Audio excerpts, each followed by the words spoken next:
Au nom du Père et du Fils et du Saint-Esprit. Que l'Esprit du Seigneur Jésus soit avec vous. Bonjour, nous célébrons aujourd'hui le dimanche de la Pentecôte. Je vais commencer notre méditation avec la prière d'ouverture. Aujourd'hui, Seigneur, par le mystère de la Pentecôte, tu sanctifies ton Église chez tous les peuples et dans toutes les nations. Répands les dons du Saint-Esprit sur l'immensité du monde et continue dans le cœur des croyants l'œuvre d'amour que tu as entreprise au début de la prédication évangélique. Par Jésus le Christ, notre Seigneur. Amen. Le texte de l'Évangile d'aujourd'hui est tiré du chapitre 20 de l'Évangile selon saint Jean.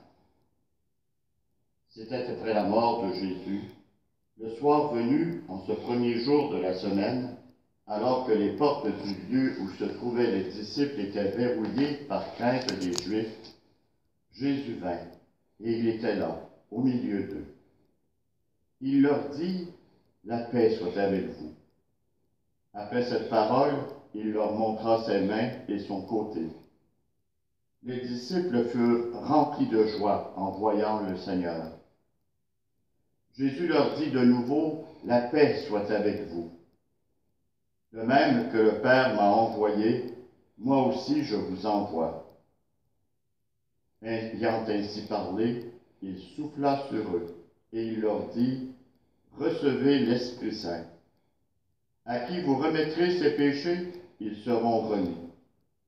À qui vous maintiendrez ses péchés, ils seront maintenus. » C'était après la mort de Jésus, le soir venu, en ce premier jour de la semaine. Au soir de Pâques, les disciples se trouvent dans un même lieu, enfermés par la crainte. Jésus ressuscité se manifeste à eux en les saluant. « La paix soit avec vous. » Et il se fait reconnaître par les marques de la passion toujours visibles dans son corps de ressuscité.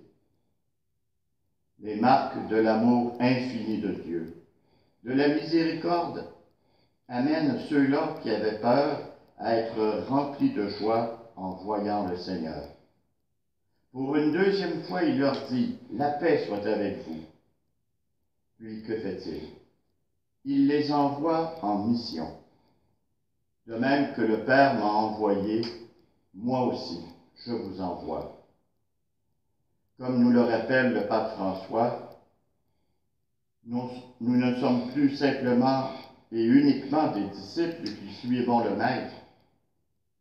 À la suite des premiers, nous recevons du Fils bien-aimé de Dieu la même mission que le Père lui avait donnée. Désormais, les disciples du Seigneur Jésus sont disciples missionnaires.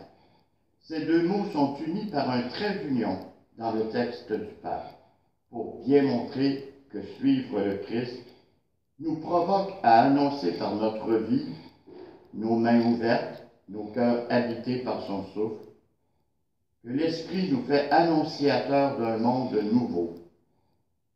Nous sommes porteurs d'espérance pour le monde. Les premiers mots du livre de la Genèse nous enseignent que la terre était informe et vide.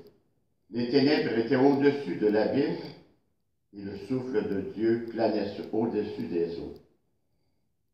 En cette fête de Pentecôte, le Christ répand sur son Église l'Esprit Saint, le souffle de Dieu. Il fait de nous ses disciples missionnaires, avec pour mission d'annoncer la bonne nouvelle. Dieu aime le monde. Dieu nous réconcilie. Par son Fils, Dieu notre Père, nous convie, ayant reçu le Saint-Esprit, à manifester cet amour nous-mêmes en pardonnant, en étant miséricordieux et en ce temps plus difficile que nous vivons, en participant à la solidarité humaine. Rendons grâce avec le psaume 103. Bénis le Seigneur, ô mon âme, Seigneur mon Dieu, tu es si grand.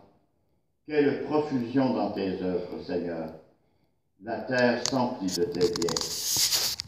Tu reprends leur souffle, ils expirent et retournent à leur poussière. Tu envoies ton souffle, ils sont créés. Tu renouvelles la face de la terre. Gloire au Seigneur à tout jamais. Que Dieu se réjouisse en ses œuvres. Que mon poème lui soit agréable. Moi, je me réjouis dans le Seigneur. Ô Seigneur, envoie ton esprit qui renouvelle la face de la terre.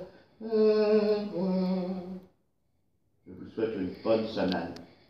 Laissons l'Esprit Saint agir en nous et que le Seigneur vous bénisse, le Père, le Fils et le Saint-Esprit.